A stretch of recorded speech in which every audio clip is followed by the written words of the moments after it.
Liverpool's pursuit of Marc Guéhi has been one of the most talked about sagas of recent months, but just as it seemed the path was clear, a major complication has now entered the picture.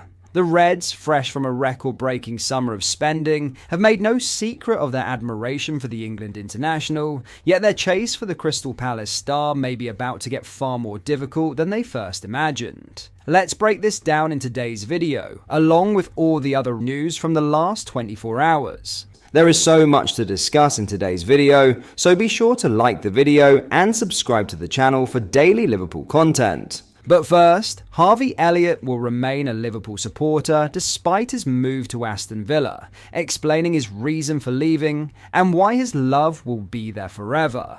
Elliott made his debut for Villa on Saturday as he came off the bench in their 0-0 draw with Everton, meaning he now has only 9 more appearances until his loan becomes permanent. Villa will pay a fee of £35 million next summer if the midfielder plays at least 10 games, with the structure of that deal designed to navigate their PSR restrictions. But while his departure from Anfield is considered certain, Elliott has pledged his ongoing support to the club he loves. "The love I have for Liverpool is still going to be there forever. That's not going to change," he told reporters, including The Independent's Richard Jolly.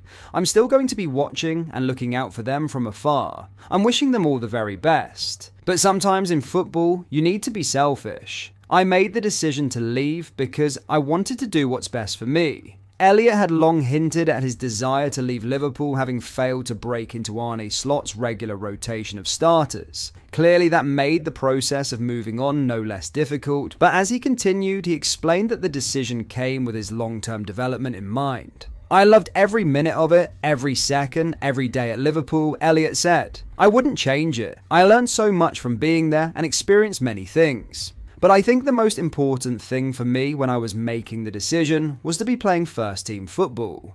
I need to be in a team where I'm getting regular minutes. Whether that's starting or coming off the bench, just having that feeling of going into a match day knowing you're going to play, that's the only way I can improve now." He added, "To find the best club, there were a few difficult decisions I had to make. I'm over the moon. I'm so happy to be here and I really want to kick on, to get this club where they deserve. With this team, anything is possible." While Elliott's time at Liverpool will officially come to an end on July 1st, the club still have the option to re-sign him for a set fee in the future. The champions agreed a buyback clause as part of their deal with Villa, while they can also benefit from a sell-on clause if he were to move elsewhere. Now, in a huge Marc Guéhi obstacle, Liverpool's record-breaking summer window was a statement of intent, but the one deal they couldn't get across the line continues to cast a long shadow. Marc Guéhi, the Crystal Palace defender, came agonisingly close to becoming a Red, even undergoing a medical at Anfield before Palace dramatically pulled the plug on deadline day. Liverpool had agreed a £35 million fee, Guéhi wanted the move, and everything was in place, until it wasn't. For Arne Slot, who admitted it was ridiculous to deny how close the deal had been,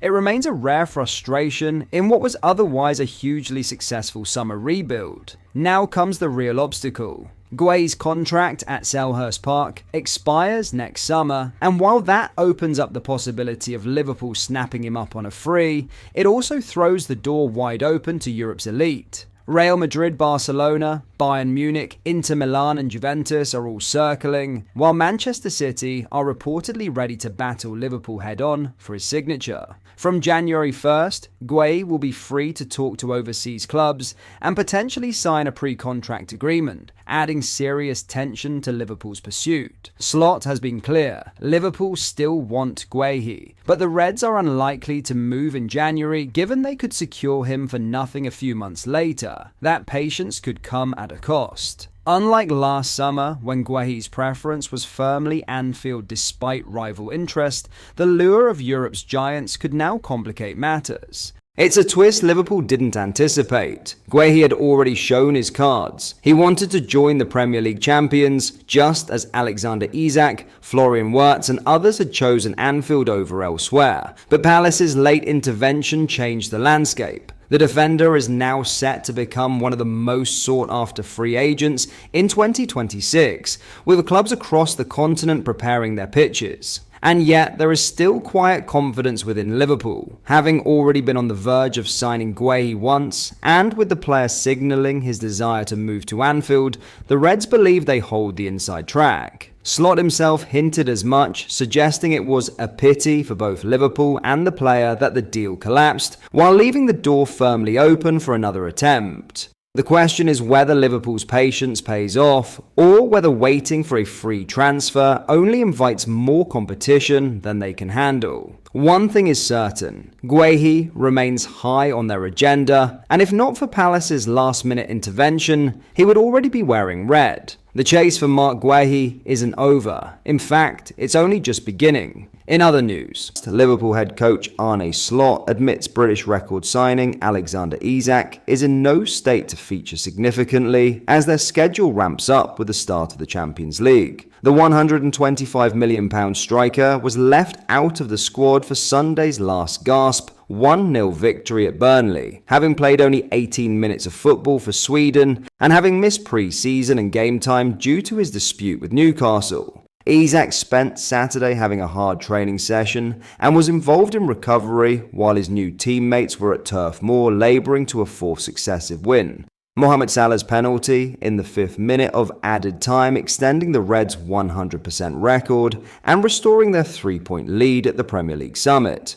If you start a season when the players have been off for 5 weeks, you give them a certain base before they are able to play 45 minutes, said Slot, whose side faced Atletico Madrid at Anfield on Wednesday evening. We got him from Newcastle in a state where you could see his pre-season was going to start now. Then he needs proper minutes of training before he has a certain base, let alone for him to play twice in 3 days. We try to prepare players at the beginning of the season to play once a week, and then we try to do more before the rhythm of 3 games a week. Alex is far from ready for that schedule of 3 games in a week, but we could use him today for 5 minutes and Wednesday 10 and then 15. But we don't believe that is the way to build him up. In Sweden, they did the right thing by giving him good sessions without playing him a lot, and we did the same, so now he will be able to play 45 on Wednesday as a minimum or a little bit more. But if he plays 45 on Wednesday, don't expect him to play 45 or more on Saturday against Everton, as his body is not prepared for that.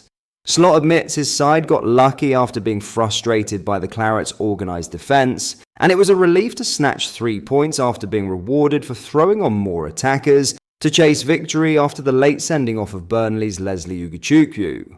They almost got a point, so I'm not saying anything negative about it, but it is difficult to outplay 11 players in their own 18-yard box, and a draw was probably expected throughout the game, Slot said. But we tried with the substitutions we made to bring all the players we have who can attack on the pitch. I think we were 6 or 7 in the end, and I don't know if that has anything to do with us scoring, but we created the penalty and had a big chance with Jeremy before that. But that is all for today's video. Thank you for watching. I hope you enjoyed. If you did, please drop a like on the video and subscribe to the channel for daily Liverpool content. We post all the latest Liverpool news every day, so join our fast-growing community so you never miss out. Thank you. I'll see you in the next video.